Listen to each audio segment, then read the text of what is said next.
Hello everybody and welcome back to another video for the day. We are heading back into r/AmITheDevil, and if you guys would love to be absolutely amazing, show your support and see more videos like this one in the near future, be sure to hit that like button, leave a comment down below to start up them wholesome internet discussions, and if you guys have not already, subscribe to the channel and turn on them notifications. Also, if you guys would like to save 10% on your next order of gamer subs, be sure to use code Tommy at checkout or click the link down below. It'll apply it automatically to your transaction, and it helps support the channel. Am I the a-hole for not paying for my girlfriend's haircut? Hi everyone, my girlfriend 32F and I 38M have been together for 2 years. I lost my job about 3 months into our relationship.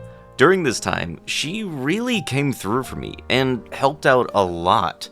I did not have a car, so she would help me deliver orders on DoorDash and Grubhub so that I could pay my bills. She also covered the difference out of her pocket if I was running short. To say I'm grateful to her is an understatement. I finally found a new job 2 months ago. I'm saving up for a car, so she's been letting me borrow hers. She accrued some debt while I was out of a job, and I have repaid about half of that. However, now I'm worried that she's starting to only want me for my money. We got into an argument over the weekend because she called to ask me if she could borrow some money to get a haircut. Apparently, she's running short due to some expected home repair cost, but already paid the hairdresser a deposit that she would have to forfeit if she rescheduled it. I had a long day at work and was exhausted, both mentally and physically. So, when I noticed my phone was ringing, I was really excited to see her name. But after I answered, she immediately asked me for money. I felt crushed because she did it without even asking how my day was first. I told her that I guess I understand what my new role is in her life now, and she threw a huge fit about it. She claims that she gave me her everything for 1.5 years just to keep a roof over my head, and that she's accrued debt from when I wasn't working, so I shouldn't be opposed to doing her a favor. I recently bought her car a new set of tires and got the brake pads replaced, as well as gave her some money to repay the debts with. I also have paid for our car payment and insurance since I started working, because I have it at my place more than she does while I save up to buy my own. So it's not like I don't contribute to her expenses already. She keeps guilt-tripping me because a haircut is a small ask considering everything that I've done for you, which feels very controlling. Now she won't talk to me, and I'm scared that she's going to break up with me without even hearing me out. I hate taking her money when I was jobless, and that I have to use her car now. I didn't want to do it in the first place. Anytime I needed her to pay for something, it was because it was an important expense, like my rent or power. So the way she was asking for something unnecessary, like a haircut, just feels like a slap in the face. Am I the a-hole? Edit. She didn't talk to me for 3 days, and then she dumped me. Good. You have somebody who gave you a roof over your head and covered multiple other expenses for your sake of, not being homeless when you were jobless, and you're throwing a fit over them asking for a little bit of something for a haircut. Do you not know how stupid you sound? Holy Jesus. My M25 GF F21 recently got R. What is normal to feel, and how do I deal with it? It's quite a story, so prepare yourself. My girlfriend and I are dating for 4 years now. Nothing bad ever happened, and we can communicate openly about everything. She's studying, and I'm working after finishing my studies. Now, the story. My girlfriend had a friend, M21, who would sometimes stay over after going out because he couldn't enter his dorms after a certain time. Keep in mind, this is Europe, so she lives in her own apartment. And when I say dorms, I mean a small single apartment, not shared dorms. Either way, there was nothing between them apart from friends and apparently a small crush from both sides, but never acted on it, and she decided that I am by far the superior option. They got along well, and he kept his distance because of me. He stayed over after going out recently, and while both were very drunk, he kissed her. She says that she didn't kiss back, but he kept on going. She told him to stop, but didn't listen and continued. Because of the drunkenness and being overwhelmed, she couldn't push him away, and he kept continuing. The classic date our story. She called me the next day to say what happened. I was shocked and just listened to her story. After dealing with the situation in the way that she feels best with. First, talking about what happened with him before pressing charges, but nonetheless informed the police. I'm super supportive and helping. I've been through something similar, so I understand and know what it's like. But I don't know what I should feel. On one hand, I'm mad. On the other hand, I don't feel much different. I'm frustrated that she got herself into the situation, and that's her fault. But at the same time, it's not, because she did nothing. Because of distance, I haven't seen her yet, and I feel like I might have lost my attraction to her, even though it's not her fault. She feels normal, obviously sad and hurt and stuff like that, as one would expect, but isn't suffering too much under it, and is dealing with it amazingly. In that regard, I couldn't be more proud. She still wants me, even more so since I've shown the type of person that I am. If I'd asked, she'd marry me tomorrow. I would too for interpersonal reasons, but the lewd part might be disrupted. I don't know yet if it will or just fear it might. Any advice on what I could do? How I should feel about all of this? Edit for all of the judgmental, horrible people who apparently think the worst of me and her. I am the most supportive person there could be in the situation. Not my words, hers and her friends. And I know that she wants to have S. She told me. I am not sure if I'm ready for that.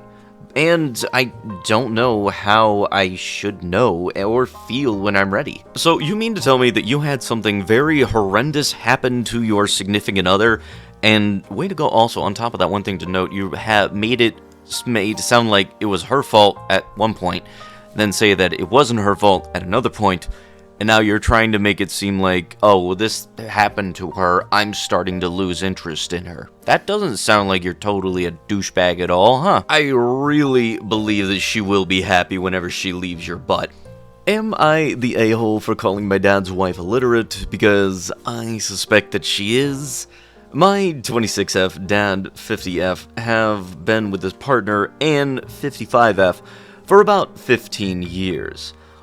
She had a really sad and rough upbringing, substance addicted parents, foster care, didn't graduate high school, and we've never really gotten along. My dad recently had a back injury and told me that he was on paid medical leave for months. But I learned from my grandma that he actually only took 2 weeks off, using his remaining sick days and paid time off. He went back to work once that time ran out, despite the fact that he was still having severe back pains. I went to visit him right after my grandma told me and confronted him about lying, to which he said he didn't tell us because Anne was handling it, working on his FMLA paperwork. As we were talking, she came out and told me to leave it alone, and said something like, "You're not the only one who knows how to do this stuff. I promise I've been filling out forms since before you were born." It's a known suspicion on my dad's side of the family that she is functionally illiterate, but no one ever talks about it when he's around. Her Facebook posts and texts never make sense, and read like they're being spelled out by someone who is learning how to sound out letters. For instance, our is always spelled R, great is grat, etc. I've seen that pretty much she exclusively uses the voice typing feature, and has Siri read all of her texts. When he was a teenager, my brother got into huge trouble with our grandma because 1 year on Anne's birthday, our dad got her a card, and my brother asked her to read it out loud, so she understandably called him an a-hole. We were not close, so I obviously don't know whether she's actually illiterate. I checked in with them yesterday, 2 weeks after Anne told me to leave it alone, and asked how the FMLA paperwork was going. He said that he's been feeling better, so he's just going to keep on working. But he was walking fully hunched over last time I saw him. I asked my dad to put Anne on the phone so that she could tell me what was going on. Anne said that this wasn't my business, but if we were really concerned, we could just give him money to support them so that he can stay home. I honestly blew up after that and said it should not take a month to fill out a few forms. You know you're freaking illiterate, so just let me do the paperwork. They hung up after that, and my dad hasn't talked to me since. I feel bad for using her struggles as an insult, because I know that it is probably a huge insecurity. But the fact that she is not taking this seriously is blood-boiling. I feel like that bluntness was unwarranted, but I just feel bad. Am I the a-hole? TLDR, I called my dad's partner illiterate because she won't let me help fill out the FMLA forms following a back injury. Yes, somebody's just trying to be good to your dad, and what do? You decide to call them illiterate because they want to feel useful to them.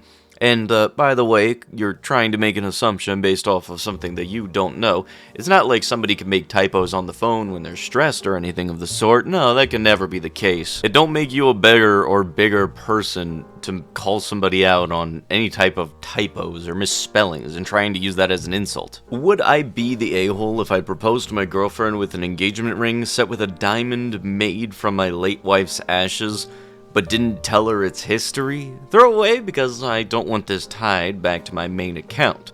So, I, 43M, met my soulmate in college.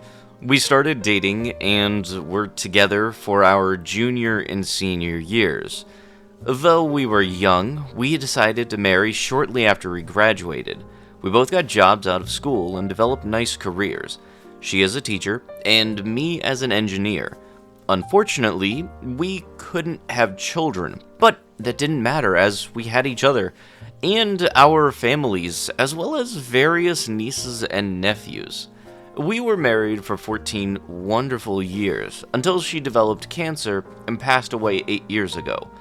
As you might imagine, I was heartbroken. So I could always remember her and have a part of me with her. I had her ashes made into a beautiful 1-carat diamond that I treasured ever since. Both my and her parents knew it. Other than them, I didn't tell anyone else. It took me a long time to shake myself out of my funk socially. However, my friends finally convinced me that I should start dating again after about 4 years ago. It was hard at first, especially since I really never played the dating game, having married so early. 2 years ago, some friends fixed me up with Ginny, 38F, who had lost her husband to a brain tumor a couple of years prior. They, also, were childless. We bonded over our mutual losses, dated for a year, and then she moved in with me about 12 months ago. Both my family and hers were very happy for us, and think that we make a nice couple. Fast forward to the present, I've decided to propose to Ginny, and had a beautiful engagement ring with a diamond made from my wife's ashes. I talked to my parents, told them I was going to propose, and showed them the engagement ring. My mom seemingly recognized the diamond immediately and seemed rather taken aback. She demanded to know if it was the diamond that was made from my wife's ashes, and when I confirmed it was, she calmly asked if Ginny knew about the diamond. Of course, I hadn't told her, and wasn't planning to tell her where it came from, other than it had been in the family and meant something special to me, which is why I wanted her to have it. My mother went nuts, telling me I would be an a-hole if I gave Ginny the diamond, particularly if I didn't tell her where it came from. My dad, while not vocal, agrees with her that I should be open about the diamond. He also took me aside and said that my mother may have mentioned something to my sister about the diamond, even though she was told not to, so there is some chances that it leaks out inadvertently. So, would I be the a-hole if I proposed to Ginny with a diamond engagement ring made from my dead wife's ashes, but not tell her about its history? I mean, if she doesn't know, it won't hurt her, but would mean a lot to me. If she finds out that she might be honored, but then again, it might be upsetting. Okay, look, having your wife's ashes be put into a diamond, that seems like a nice, good, sentimental way to remember a loved one who has passed, and it seemed like everybody was supportive of the idea of you having the diamond. Giving that diamond to your new, I guess, girlfriend that you want to have be your wife, that kind of sounds a little weird. Especially if you're not going to be open about where you got the diamond from or what the story behind this quote-unquote family heirloom that is what you're planning on telling her actually is. Am I the a-hole for not telling my wife's sister about our holiday plan? Okay, I am not new to Reddit, but I want to use a throwaway account. So my wife and I decided to go to Australia for the holidays. November is an odd time, but we wanted to spend Christmas in England. And my friend was offering a beach house that he can lend us, so we thought, why not? We thought that we can invite our families if everyone wanted to join. Tickets and extra costs, they will cover themselves, and the house was big enough for all of us. Okay, long story short. My two brothers and their girlfriend, my single sister, and my wife's two brothers and their wife/girlfriend, plus two children, my mother-in-law, father-in-law, and my parents. Then it was me, my wife, and my toddler. A lot of people, so some of them decided to book a hotel nearby to sleep. Okay, so my wife has an adoptive sister who is 18. She and I don't interact much. She is, I don't want to say weird, different. Originally, she was their foster child, but my father-in-law and mother-in-law decided to adopt her when she was 16. She was trafficked to England from Pakistan, and then rescued and placed in foster care at 13. So naturally, she has problems. She doesn't create problems on purpose, like she isn't aggressive, but she just acts out. Like when we go somewhere, she will glue herself to us. Like, if she wants to go for food, she will take someone. She wants to go to the toilet, she will go with my wife or mother-in-law. She stands at the back of the group in games. When it came to the trips, I kind of knew that she would be unwilling to go to another country she was recently moved out of her parents' house for university, so I naturally didn't ask her. I basically told everyone the address of the place, and then individually we booked tickets, and then reach the house or wherever. Okay, so I thought everyone knew that she wasn't coming. Apparently, everyone thought that she was coming, including my wife. Now, when we reached Australia and everyone is here, my in-laws, including my wife, is upset and blaming me because I didn't invite her. And over here at home, she woke up to that shock and now is crying and begging them to call her here. I am getting dirties left, right, and center, and the holiday mood is off because my father-in-law is going back to collect her. I promise I didn't know she would create this drama. I just thought that she would be unengaged anyways. My wife isn't talking to me, but I will apologize to her. I just want to know, am I the a-hole? Should I have invited her too? Edit! Okay, I get it, I am the a-hole. I didn't want to say this, but I see the point now. I did tell her about Australia. I just told her this trip might end up in January, which at the point of planning, yes, we were planning on doing it in January. So I just thought she wouldn't want to come. At that time, she said that she would still be seeing her university dates. So also, I did ask my in-laws when we were arguing of why they did not communicate with her, and approximately to them they did. But she must have been planning for January, and they were planning for November. I don't know, man. I apologized to everyone and said I am sorry. But with that, that is going to have to be it with the video. If you guys would love to be absolutely amazing, show your support, and see more videos like this one in the near future, be sure to hit that like button, leave a comment down below to start up the wholesome internet discussions, and if you guys have not already, subscribe to the channel and turn on the notifications. And I'll be sure to see you guys in the next one. Thank you so much for watching, and bye-bye!